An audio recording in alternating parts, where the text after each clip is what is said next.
Hey guys, super exciting show today. We're talking super early running back sleepers for fantasy football 2021. I know I'm a little crazy here. A lot of people still focused on 2020 fantasy football with the playoffs and the Super Bowl coming up, but I'm already diving into sleepers for fantasy football 2021. Again, this is a very early list, but it's good to get that discussion talking about it, getting in that mode, getting into that focus in regards to who could be a potential value at the running back position. Two key focuses of homework for you guys. I need you guys to do right now. Some homework for you already before we get into the show. Make sure you guys get the 16-round draft solution. Type it, thefantasyfootballcounselor.com. That's thefantasyfootballcounselor.com. And pre-order the 16-round draft solution. If you pre-order it before the Super Bowl, you get a chance to win a live Zoom call with Chris TJ2K Johnson, future Hall of Famer. Super exciting. So get it, guys. This is the game changer. It's going to help you guys crush your leagues. And why not dive in right now for the lowest price of the season? So head on over there right now. Smash a thumbs up. There's some more homework for you. Smash thumbs up to this video. It really helps the channel. And of course, very important, guys, head on over to manscaped.com. Get your Lawnmower 3.0 trimmer. Amazing product for shaving those sensitive areas. It's really going to help you guys, I assure you. Again, get around safely in those areas. Get around the tree safely, I should say. They've also got some other amazing products there for you. I really, really like and endorse manscaped.com. Solid quality product. You'll be very happy. The battery life on here, I mean, it'll last forever. Amazing product, manscaped.com. But again, you got to use the promo code ShowerLion. It's going to save you guys 20% on the purchase. So remember, manscaped.com. Use promo code ShowerLion, get 16-round draft solution. I've also linked both of them below here on the YouTube channel if you're on YouTube. Now let's get to those running back sleepers. Super early talk for fantasy football 2021. Taking off the gloves, I've had enough. It's in my blood. I was born for this. All right, guys, welcome to the show. We're talking running back sleepers for fantasy football 2021. Let's dive right into it. Make sure you guys smash thumbs up. Appreciate you guys being here, all right? Get that 16-round draft. So remember, that's your homework. Link below. You're going to absolutely love it. First ever and only video training. All right, so when you're looking at sleepers this year, here's the deal, okay? It's very, very, very, very, very early right now. It's very, suspect in regards to who's sleeping, who's whatever's going on. But I kind of got a good idea on who I think the mainstream contributors are going to sleep on. But we're going to have to see the rookie draft class come in, where they're going to lay in, how the free agency works, how the depth charts lay out. So I have a really good understanding in regards to who the sleepers are going to be typically a week or so after the draft. Actually, during the draft, as I see, I kind of get a good idea and can make a lot of good calls. But usually a week after the draft is kind of when I lay out 16 rounds, that's when you can actually see who I like. And typical ADPs is very early, as we are not really doing mock drafts right now for 2021. So we don't know where the ADPs are, but I got a good sense on who the mainstream are going to sleep on, because I know that there's a big copy and paste type mentality with the mainstream contributors, and that's something that we're going to completely debunk. We're going to completely get rid of this year with the mainstream analysts. I'm going to really, really expose how bad the industry is. I think people are really starting to become aware now that it's very cookie cutter. The magazines, the four-letter networks, the white-collar experts, which I want to say, it's all BS. They want to meet a quota. They've got, an agenda to run. They just want to basically make some money off you and move on. They're not really there to help you guys win your leagues. I genuinely, that's one of the reasons I got into this, because I was sick of the way things were done. And we're going to change that this year in 2021. So I'm excited that you guys are joining the journey. So make sure you guys subscribe here and on audio on Spotify, iTunes, wherever you listen to it. On the Purple Podcast app, go click subscribe. It really helps the channel. So again, I'm going to deep dive in here. I know what they're doing. So immediately, I'm looking at the consensus rankings. I'm seeing the early running back rankings. I see McCaffrey, Saquon, Kamara, Cook, Henry, Zeke, Eckler, Nick Chubb, Aaron Jones, and Jonathan Taylor. And sometimes they just don't learn their lesson. I said stay away from Nick Chubb. Sure enough, he got hurt. Kareem Hunt came in. He was a factor. In fact, outdoing Nick Chubb in fantasy points. I don't care if injury was there. Kareem Hunt outscored Nick Chubb in fantasy points. And that's something that you should keep in your mind when you're looking at this, because the mainstream analysts were all over Nick Chubb when I said, be careful, Kareem Hunt's there. Kareem Hunt actually finished. I'm going to actually pull this up in PPR here. Nick, where did he finish here? Oh, maybe I am wrong here. Let me ask postseason. Let me go to regular season. No.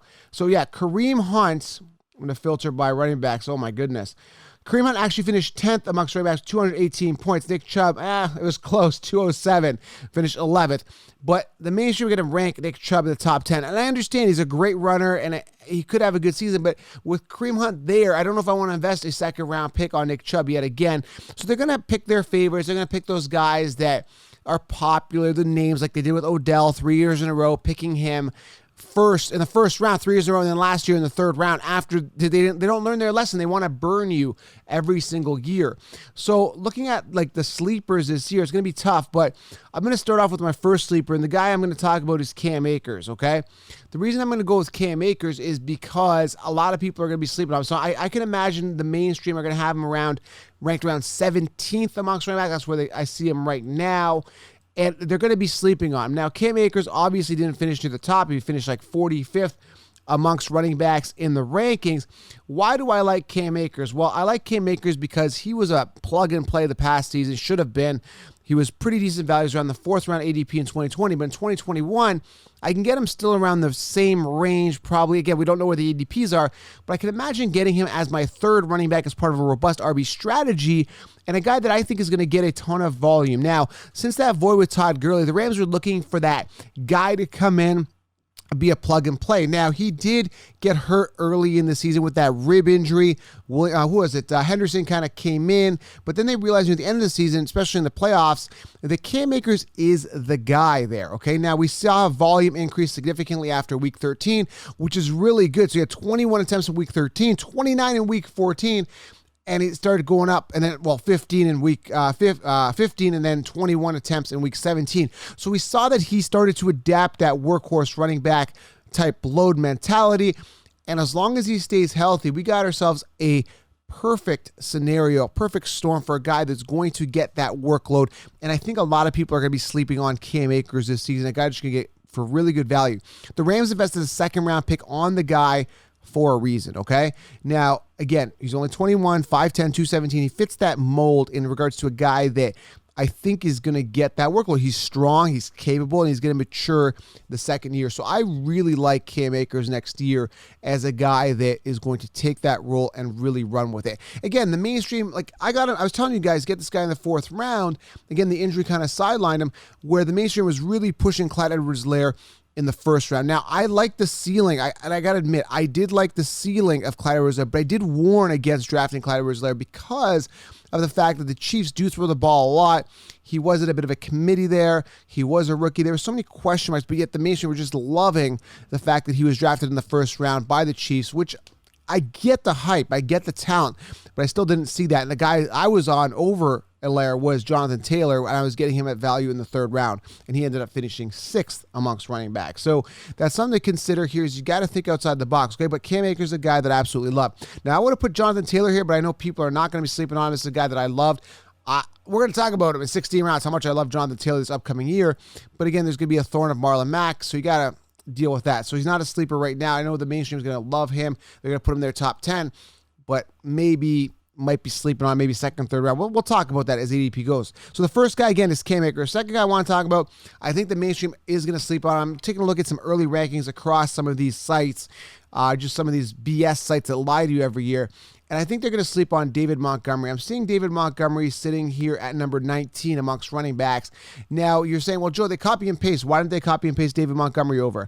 Because they don't really believe in him. He's not really a fan favorite. And there's so many other spots to fill from the Chiefs. It's like they got to put Christian McCaffrey, and they got to put Saquon Barkley, and they got to put Alvin Kamara, copy paste him, Dalvin Cook, forget Zeke. And they're going to pick their favorites, the guys that they failed on last year. Guys like Austin Eckler, they're going to put in the top 10. They're going to put in Nick Chubb. They're going to put guys like those guys in there, and it's because they kind of like stick to guys too, right? They're like, okay, well, we screwed up, but we know this guy is good, but we don't really think he's going to do well.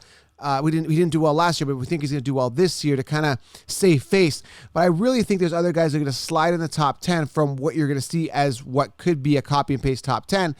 A cookie cutter top 10. So the point I'm trying to make here, not to go off on a tangent, David Montgomery, I had my question marks about him. I actually loved him from the beginning. He ended up not doing as expected. People ripped on me for David Montgomery, but he ended up doing well. This is a guy that I believed in his rookie year. But what hindered him was Nagy, obviously. And as soon as he gave over some of his rights to some of the offensive play calling, David Montgomery started to shine. And as soon as that Tariq Cohen injury happened, I'm like, this is it, man. We're going to have some sort of, breakout potential from David Montgomery, because now that pest Cohen is gone. Because what was happening is, which was very frustrating as a guy that drafted David Montgomery relatively early in his rookie year, I think I got him in the 3rd round. It's like, it was frustrating to see Tariq Cohen there, knowing that Montgomery could have been the workhorse and he had the talent and he was coming out and getting plays, and then the momentum was being stopped with Tariq Cohen. Like, Montgomery would run for 5, 10 yards, 12 yards, have a good run, or even a catch for a good play, and then Tariq Cohen would come in and basically get stuffed at the, at the line of scrimmage. So it was very frustrating to watch, but I think people are going to sleep on him. He did finish 4th amongst running backs in PPR with 264 points. And again, what I loved about him is the volume. So if you look at week 15, 32 attempts, week 16, 23 attempts, week 17, 22 attempts. So the volume was there, and that's something that I really, really loved when I was looking at David Montgomery this past season. So again, David Montgomery is a guy that's going to get a ton of volume. I still think people are going to sleep on him. And again, you could make him a 3rd running back as part of a robust RB strategy if you really choose to go that way. I think it's going to be a really good year for running backs in regards to value, okay? So another sleeper I want to talk about here, and I have some question marks about him, but I do love the talent, is J.K. Dobbins. My only concern here with him as a sleeper is the fact that I need to see his attempts go up. Now, touchdowns were there. 9 touchdowns were great, but 134 attempts, that needs to go up, and I think it will with Ingram being phased out and him being the workhorse guy. We see him getting the goal line work. We saw him in the playoffs, right? This is a guy that's going to get the work, that's going to take some pressure off Lamar Jackson, who, again, they have to preserve. We saw him get hurt in the playoffs there a little bit, right? So they got to preserve their franchise guy, which is Lamar Jackson. How are they going to do that? They need to run the ball to Dobbins, and that's something that I hope to see a lot more this year. Young, 5'10", 212, 2nd round pick, 55th overall. Baltimore loves Dobbins. The talent is there. The opportunity is there. The only concern, of course, as per usual, is Lamar Jackson running the ball, stealing some of that volume and even that goal line work and goal line touchdowns. But I still think Dobbins is going to be a value in fantasy football for this upcoming year. The mainstream will sleep now. I currently see him ranked around 18th amongst running backs in PPR, I believe. So again, when you're looking at Dobbins, going to be great value, something that we're going to be watching in the offseason. All right, another guy, number 4, again, no particular order here, is Antonio Gibson. Now, Antonio Gibson going to be sitting around 16th amongst running backs, kind of a 4th tier in the mainstream running back rankings. So when you look at him, I think he's going to be great value. Now, what I like about him is obviously the fact that he finished 13th amongst running backs, and that can only go up, and I'll tell you why. There, as of right now, pre-draft, right, early 2020, there isn't any competition for him. There is J.D. McKissick who came in, but when you look at the volume of attempts back in 2020, Antonio Gibson had 170 attempts compared to the 85 that McKissick got, and Peyton Barber came in and stole 94 attempts, which is BS. I don't know why Peyton Barber got the ball, because he averaged 2.7 yards per carry, did manage to get 4 touchdowns. So they used him kind of as a goal line back. That's going to change. Antonio Gibson is your prototypical running back, 6 foot, 228.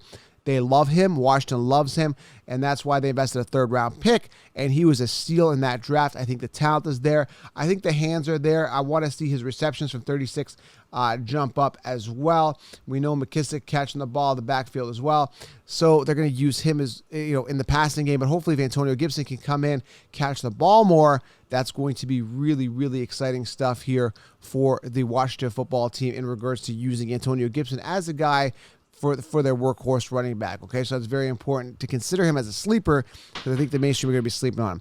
All right, next guy here, and I know I'm going to get a lot of, oh, Joe, I can't believe it. But listen, we're going to get this guy his value. We're going to get him, like, it depends on what the Texans do, what the quarterback situation is, but we're just going to steal this guy, like, as our RB3 or 4. Like, it's going to be a no-brainer. I don't like him. Trust me, I don't like him. But the guy I'm talking about is David Johnson, currently sitting 25th on the Consensus rankings. Again, it's a very early. You're like, Joe, come on, man. David Johnson, he screwed us. He's not that good. I understand. He's slow. He's sluggish. He didn't look that good, but he did turn up near the end of the season. He's got a chip on his shoulder. He did get hurt with some sort of hit to the head, which ended up being a concussion or something like that. And he was out for like 3 or 4 weeks, which was ridiculous because he could have easily been back the next week.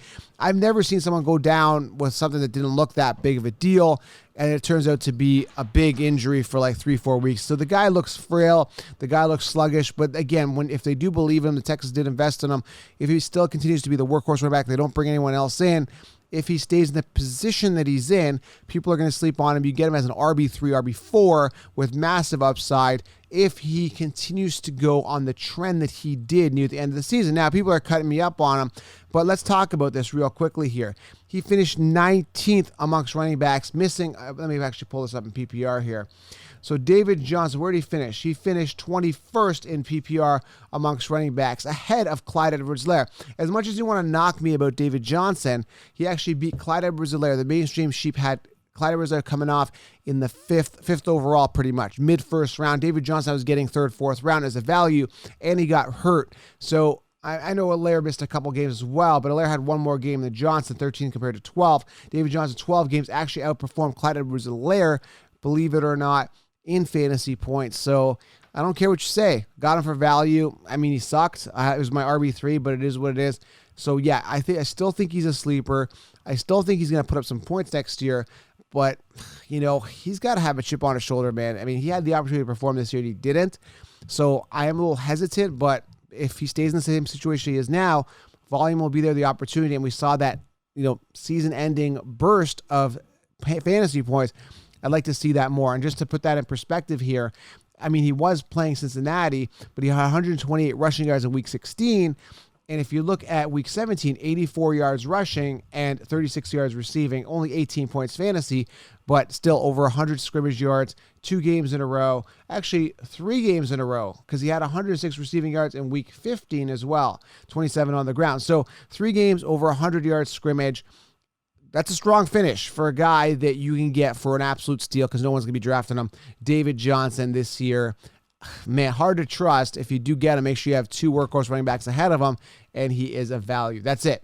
All right, guys, I'm out here. Smash thumbs up, get a 60-round draft solution, and go to manscaped.com, use promo code ShowerLion, and leave me in the comments below which running back sleepers do you like for this upcoming season. It's very early, but it's never too early to talk about it. Okay, guys? I appreciate you being here, and Fantasy Football 2021 will be here before we know it. I'm out. Subscribe, get 16 rounds. Love you. Appreciate you. We'll talk soon.